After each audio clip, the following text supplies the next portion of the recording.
ही क़ुरान असां ताईं रत जे नदियुनि खां पोइ पहुतो आहे।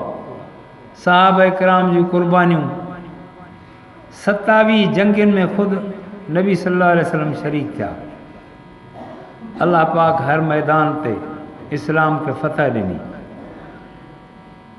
हलंदे हलंदे हलंदे अल्लाह पाक हिन दौर जे सभिनी इंसाननि खे, मुसलमाननि खे, काफ़िरनि खे, ईसाइनि, यहूदियुनि, हिंदुनि खे, सिखनि खे, क़ाइदानी कमीननि खे, सभिनी खे अल्लाह पाक ॾेखारियो त मोमिन जेको आहे उहो मग़लूब न थींदो आहे। मोमिन ग़ालिब आहे, क़ुरान ग़ालिब आहे, क़ुरान वारा ग़ालिब आहिनि।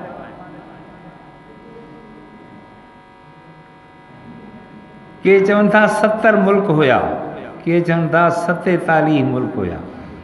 70 हुजनि या 47 हुजनि, 47 सुपर ताक़तूं जदीद असले सां लेस मीज़ाइल, एटमी हथियार, टैंकूं, हर हथियार तालिबान वीचारनि खे हिकिड़ी गिलोली बि केरु ॾियण लाइ तयारु कोन हो। भितर बि को भितर खणी तूं काफ़र खे हण। हिन दौर जा हुकुमरान मुसलमान ॿुॾी मरनि, सुकी में ई ॿुॾी मरनि, दरिया न लभनि त खॾु खणाए पाण खे पूराइनि। उन्हनि हथे ख़ाली माण्हुनि खे अल्लाह पाक फ़तह ॾिनी कान ॾिनी, दुनिया ॾिठो कोन ॾिठो। परे त कोन्हे, हीअ अफ़गानिस्तान असां सां लॻ उन जी सरहद आहे। सहाबा जे दौर जी यादि ताज़ी थी वई। जीअं सहाबा पैगम्बर अलैहिस्सलातु वस्सलाम सां सचा हुया, ईअं ही बि इस्लाम सां सचा हुआ। जीअं अल्लाह ताला सहाबा इकराम खे फ़तह ॾींदो, ईअं हिननि खे फ़तह ॾिनई।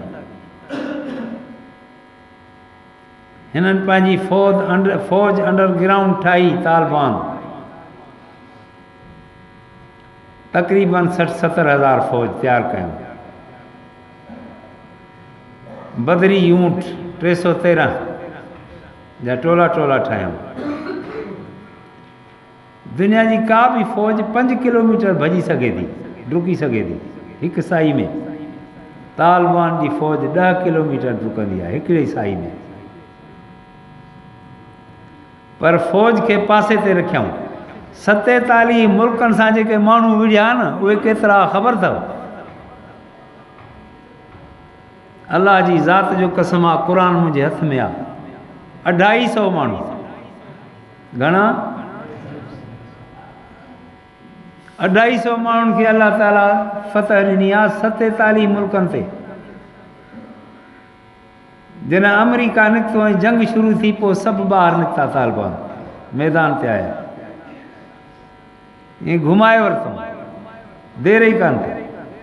वजअल फी क़ुलूबिहिम रुअब बिमा अशरकू मा लम युनज़्ज़िल बिही सुल्तान। अल्लाह ताला उनजे दिलनि में रोब विझी छॾियो, भॼी विया।